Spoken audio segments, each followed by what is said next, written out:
Micro plastic அபாயம், பிறக்கும் குழந்தைகளுக்கும் ஆபத்து.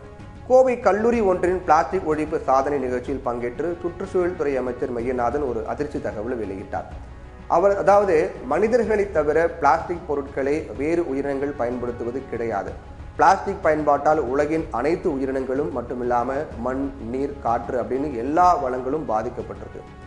பிறக்கும் குழந்தையின் ரத்தத்தில் கூட மைக்ரோ பிளாஸ்டிக் இருப்பதா ஆராய்ச்சிகளை தெரிய வந்திருக்கு. மனிதர்களின் உட்கொள்ளும் உணவு வாயிலாக நமக்குள் கலந்து பல்வேறு நோய்களை ஏற்படுத்தும் காரணமாக அமையுது இந்த பிளாஸ்டிக். இயற்கையை பாதுகாக்க வேண்டிய நம் அனைவரின் கடமை, இயற்கை பாதுகாக்க வேண்டியது நம்முடைய அனைவருடைய கடமை அப்படின்னு அவர் சொல்லியிருந்தார்.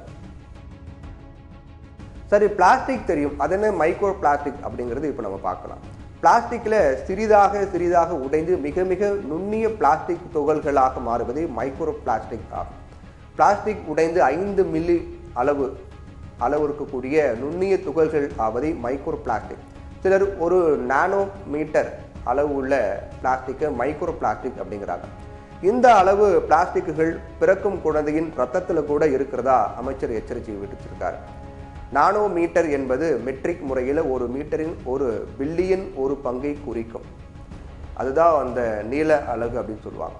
ஒரு நானோ மீட்டர் சுக்ரோசு அப்படின்னு இனிப்பு வேதிப்பொருள் மூலக்கூறின் பருமனாகும். பிளாஸ்டிக் அப்படிங்கிறது எந்த அளவுக்கு நுணுக்கமாக நொதித்தாலும் அது மைக்ரோ பிளாஸ்டிக்காக தான் மாறுமே தவிர தான் அழியாமல் மனித இனத்தை அடித்து வருவது அப்படிங்கிறது தான் உண்மை.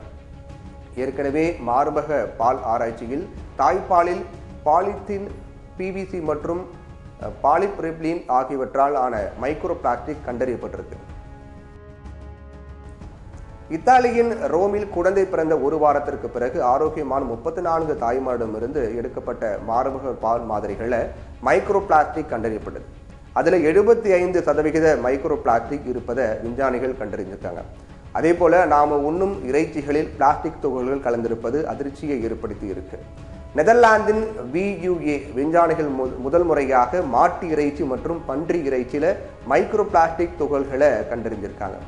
பண்ணைகளில் பசுக்கள் மற்றும் பன்றிகளின் இரத்தத்தில் பிளாஸ்டிக் துகள்கள் இருப்பதை கண்டுபிடிச்சிருக்காங்க.